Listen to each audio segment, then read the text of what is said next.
A Mestre l'annuncio ha immediatamente acceso il dibattito tra favorevoli e contrari. I responsabili del centro islamico, che sta aprendo i battenti di fronte alla vecchia caserma di Via Piave, precisano subito che non si tratterà di una moschea, ma di un luogo per attività sociali e culturali, oltre che religiose.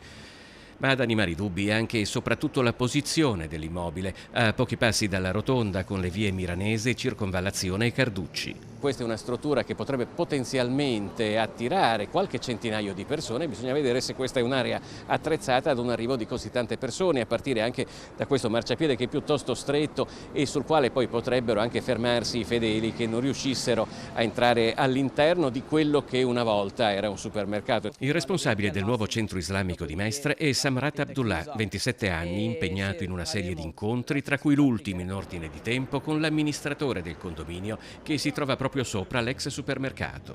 Avevo anche parlato con le persone del vicinato e molti ci hanno detto che non hanno problemi, alcune salvo particolarità che magari non ci siano aperture durante le ore protratte della notte. Noi avevamo assicurato che giustamente no, perché la nostra principale attività è quella di fare catechismo con i bambini, quindi fare una sorta di doposcuola